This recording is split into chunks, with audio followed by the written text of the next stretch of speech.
আগে আমি সমুদ্রি মাছগুলো খেতে বেশি একটা পছন্দ করতাম না। মাঝে তো পুরো বন্ধই করে দিয়েছিলাম, কিন্তু যবে থেকে শুনেছি যে থাইরয়েডের জন্য সমুদ্রি মাছগুলো খুবই ভালো হয়, তবে থেকে অল্প অল্প খেতে খেতে এখন কিন্তু ভালোই অভ্যাস হয়ে গিয়েছে, এখন ভালোই লাগে।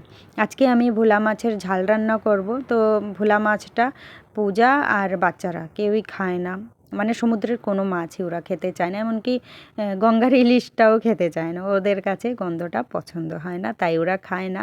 আর আমি যবে থেকে জেনেছি যে না, আমার জন্যে ভালো অল্প অল্প খেতে খেতে এখন ভালোই লাগে। তো গ্রামে যখন দেখি ভালো মাছ এসেছে, এই সমুদ্রি মাছগুলো আমি কিনে কিনে রেখে দিই, আর বাকি মাছের থেকে কিন্তু কম দামেও পাওয়া যায় এই মাছগুলো।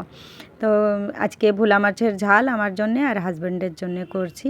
মশলার মধ্যে ধনে জিরে আদা রসুন যেগুলো দেয় চিকেনে আর কি, সেইগুলোই দিয়েছি, আর ভালো করে কষিয়ে তারপর রান্না করছি। একটু আলুও দিয়েছি, একবার ভেবেছিলাম আলু দেবো না, তো ভাবলাম না আলুটা দিই, আলু ছাড়া তো আমার মনে হয় চলেই না, যে কোনো জিনিসে আলু দিলেই ভালো লাগে।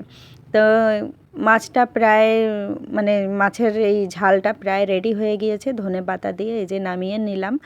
আর রান্না করব আমি টক পালং শাক, যেহেতু কেউই সমুদ্রের মাছের গন্ধ পছন্দ করে না। কড়াইটাকে ভালো করে মেজে ঘষে নিয়েছি, সর্ষে ফোড়ন দিয়ে এখন টক পালং শাক রান্না করছি।